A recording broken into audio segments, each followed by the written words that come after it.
நாட்டில் எவ்வளவு பிரச்சனை இருக்கு, தெருவெங்கும் போராட்டம் இருக்குது, வீதிக்கு வீதி போராட்டம் இருக்கு. பிள்ளைகள் எல்லாத்தையும் விட்டுட்டு மாணவ மணிகளும் அங்க நெடுவாசல் கதிராமங்கலம் எல்லாத்திலும் போராடிட்டு இருக்கான். இங்க தெருவுக்கு தெரு எம்ஜிஆர் நூற்றாண்டு விழா அரசு காசுல.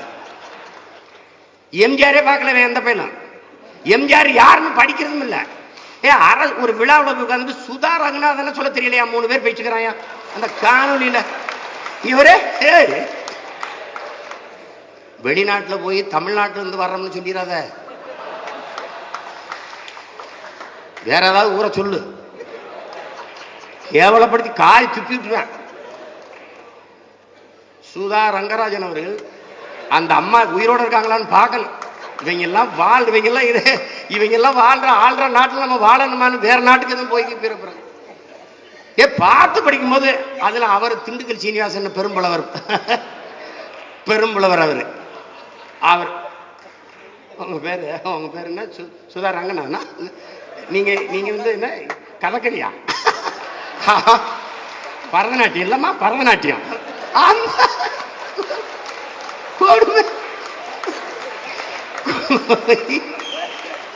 இனிமே அந்த அம்மா பாடுறதே நிப்பாட்டிடுவாங்கன்னு நினைக்கிறேன்.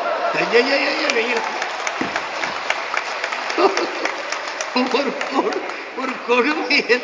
என்ன பண்ண சொல்ற நீ? ஆத்து மணல அல்றத எப்ப நிறுத்தீங்கன்னா இன்னும் 3 ஆண்டுகளில் நிப்பாத்திடுவோம். 3 நாளே தள்ள மாட்டாரு. அதுலயும் அவர் பேசுறாரு முதலமைச்சர், தேடி தேடி பார்த்தாலும் எங்கள் ஆட்சியில் ஒரு குறையே சொல்ல முடியாது. ஒரு தம்பி போடுறான், உங்க ஆட்சியை தாயா காணாமனு தேடிக்கிட்டு இருக்காங்க.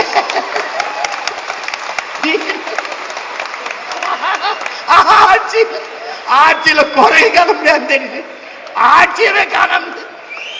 ஐயோ ஐயோ,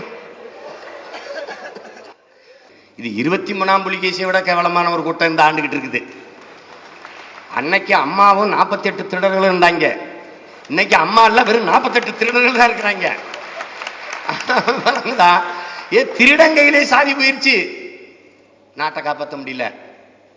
ஐயா வராரு முதலமைச்சர், வானூர்தி நிலையத்திலிருந்து இறங்கி இந்த ஊடகவியலாளர்கள்லாம் போய் நிற்றாங்க. ஐயா, நீட்டு தேர்வில் என்ன முடிவு எடுத்திருக்கீங்க? உச்ச நீதிமன்றத்தினுடைய தீர்ப்பை நிறைவேற்றுவதாக நாங்கள் இருக்கிறோம். இந்த டாஸ்மார்க்ல ஒரு 3000 கடையை மூட சொல்லிச்சு, அதுல என்னவாக இருக்கிறீர்கள்? அதுல ஒண்ணு இல்ல, தேசிய நெடுஞ்சாலையில் இருக்கிற கடைகளை மூட சொல்லுது. ஒரு அரசு இதுக்கு மறுசீராய்வு மனுக்கு போகுதுங்க. குடிக்கிறதுல மறுசீராய்வு போகுது, பிள்ளைங்க படிக்கிறதுல வாய முடிக்கிட்டு இருக்கு.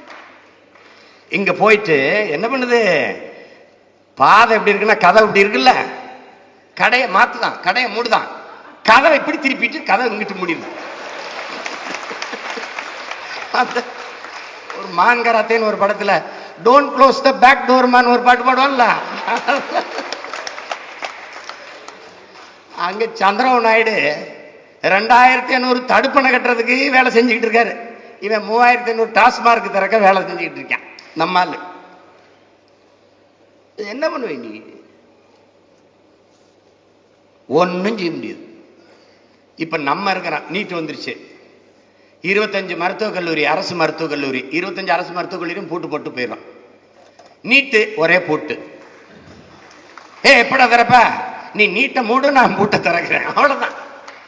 ஏடா ஏன் கல்லூரி, ஏன் காசு, ஏன் பிள்ளைய படிக்க இடம் இல்லாத பள்ளிக்கூடம் எனக்கு எதுக்குடா? மூடா, மூடிட்டேன்.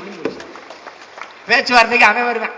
நம்ம என்ன கேட்கிறான், மத்த மாநிலம்லாம் போராடல, நீ ஏன் போராடுறான்? யோ, அவன்லாம் என் பள்ளிக்கூடத்துல வந்துரியா படிக்கிறான், அவன் ஏன் போராட போறான்?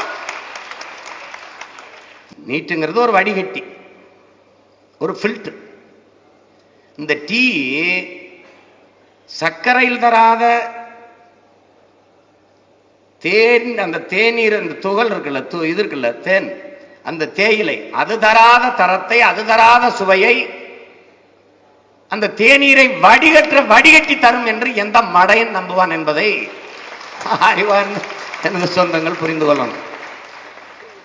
நம்ம எழுப்புற கேள்வி ரொம்ப ஒரு ராமநாதபுரத்து ஒரு காட்டான், பணங்காட்டிலையும் கருவக்காட்டிலையும் சுத்திக்கிட்டு பள்ளிக்கூடம் போகாம ஒரு பண்பாடற்று வாழ்கிற ஒரு பாமரன் கேட்கிற கேள்வி. இந்த நீட்டு தேர்வை எழுதி வந்த மாணவர்களுக்கு பாடம் யார் நடத்துவா?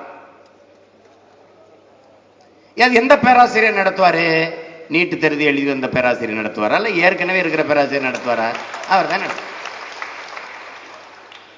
ஏப்ப அதே பாடமுறை அதே பேராசிரியர், அப்ப அதே தரம் தானடா இருக்கும். இதுக்கு பதில் கிடையாது.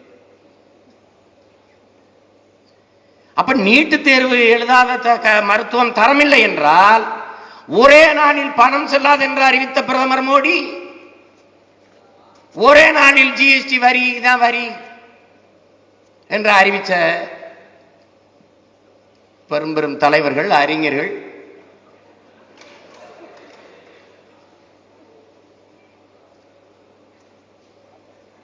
ஒரே நாள்ல இதுவரை படிச்சிருக்கு இந்த டாக்டர் எல்லாம் அவெல்லாம் செலவணி ஆகாது, செல்லாதுப்பா, நீங்க எல்லாம் இனிமே ஊசி போடாத, மருந்து மாத்திரை கொடுக்காது, நீ தரமற்றமே போ. அதுல குறிப்பா அம்மா தமிழிசையா என்ன கிருஷ்ணசாமியாவது விலக வச்சிருக்கலாம்ல. ஏப்பா நீங்க என்னப்பா நீங்க எல்லாம் தரம் இல்லாத டாக்டர்ஸ் அப்பா, தொட்டதப்பா நோயாளிய சொல்லாமல. விடுதலை பெற்ற 70 ஆண்டுகளில் ஒரு தரமான மருத்துவரை கூட தர முடியல, உருவாக்க முடியல. அதுவும் பிரதமர் என்ன பேசுறார்? இந்தியா இஸ் அவர் நேஷன் ஹே. மேல கையத்துக்குனா வளர்ச்சின்னு பாக்குறான், கீழே கையக்குனா ஏதோ பாக்குறான், மேலும் கீழும் பார்த்து கழுத்து சுலுக்கி செத்து போயிட்டான் பல இந்தியன். அவர் ஒவ்வொரு வாரமும் ஒரு புது புது இந்தியாவை பெத்து போட்டு வேற நாட்டுக்கு போயிடுறாரு. இது அனாதை இந்தியாவா கிடக்குது. மருத்துவம், நோய் குணமாவது என்பது வெறும் மாத்திரையில் இல்லை, இதயத்திலிருந்து வராத சொற்கள், இதயத்திலிருந்து வராத சொற்களால் இன்னொரு இதயத்தை கவர முடியாது. அப்படி பேசுவதனால் எந்த ஆன்மாக்களையும் இணைக்க முடியாதுங்கிறான் கத்தே. அப்படி இதயத்திலிருந்து வருகிற அன்பு கலந்த, பாசம் கலந்த, கருணையில் கரைந்த இனிய வார்த்தைகளால் தான் பாதி நோய்கள் இங்கு சரியாகுது. இதை நல்லா கவனிச்சுக்கணும். எங்க ஊர்ல இன்னும் எம்பிபிஎஸ் படிச்ச மருத்துவர்கள் இல்ல, சாதாரண தலைவலி காய்ச்சல்னா என்ன தலைவலி, ஒன்னும் இல்ல சரியாயிரும், உங்களுக்கு என்ன செய்ய போகுது, ஒன்னும் இல்லை இந்த பாருங்க, இந்த மாத்திரை இந்த பொடியை இது பண்ணிட்டு அப்படியே தேன்ல குழைச்சி சாப்பிட்டுட்டு ஒரு 2 வேளை அப்படியே வேது பிடிங்க, வேப்பங்களை போட்டு செங்கல்ல உள்ள போட்டு அப்படியே போர்விட்ட மூடி அவன் சொல்றது இருக்குல்ல, அதிலே பாதி நோய் குணமாயிரும். இங்க என்னன்னா முக்கியம், கூட வந்திருக்கிறது யாரு? அதிலே நம்ம பாதி பேரு பாதி நோய். கூட வந்திருக்க யாருப்பா? கூட வந்திருக்கிறது யாரு? அவரை கூப்பிடுங்க. அவன் தனியா கூட்டி பேசினா நமக்கு ஏதோ ஆயிடுச்சு பொருக்கடா. அவனை கூப்பிட்டு குசு குசுன்னு பேசி அவன் வந்து ஒன்றும் இல்லை மாப்பிள்ள இருமாப்பிள்ள வாரேன், அவன் போயிட்டு அவன் ஒரு சீட் வாங்கிட்டு முக்கியமான ஆளுக்கு சொல்லி விடுங்கன்னா முடிச்சுட்டாங்க கதை. இது இங்க பாருங்க, புதுச்சேரியில எங்க அண்ணன் மகன், அவனுக்கு நெஞ்சு வலி வந்துருச்சு, ஜிப்மர்ல போய் சேர்த்து விட்டாங்க என் தம்பிங்க, கட்சிக்கார பிள்ளைய.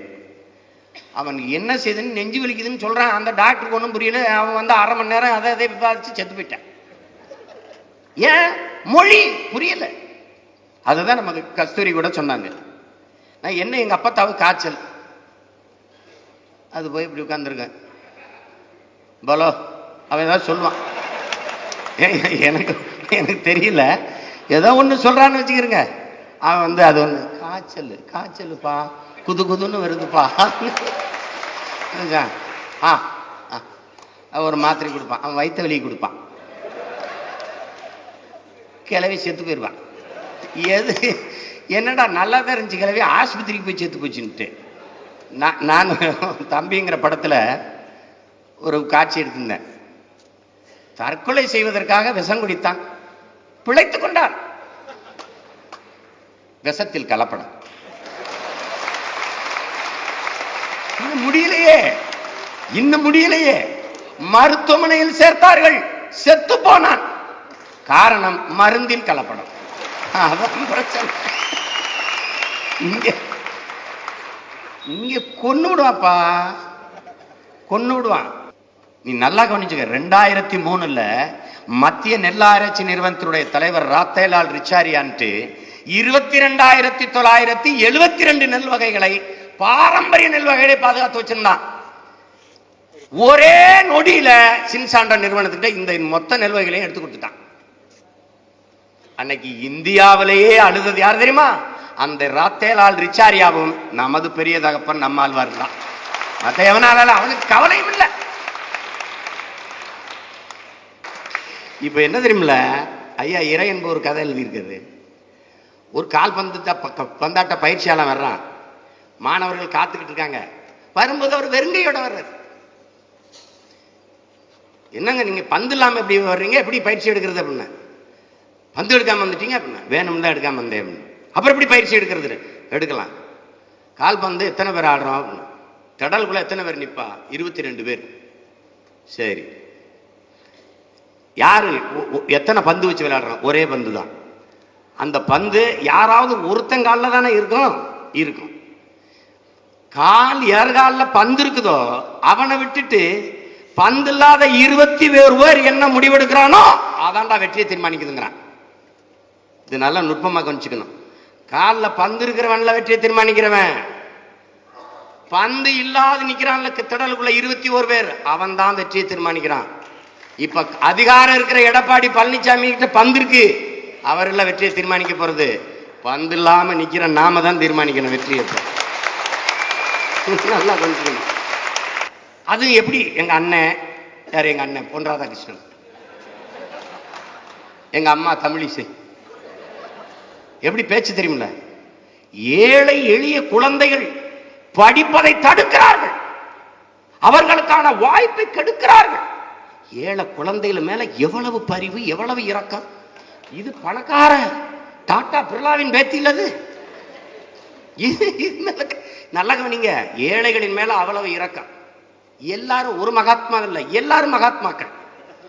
ஏழை விவசாயி மேல இறக்கப்பட்டாங்க, ஏழை நெசவாளி மேல ரொம்ப இறக்கம் பட்டுட்டாங்க, ஏழை மீனவன் மேல இறக்கப்பட்டாச்சு. இப்ப ஏழை குழந்தைகள் மேல இறக்கம். அம்புட்டு நடிப்பு, அம்புட்டு நாடகம். இந்திய நேரடியா படிக்க வைக்க முடியல,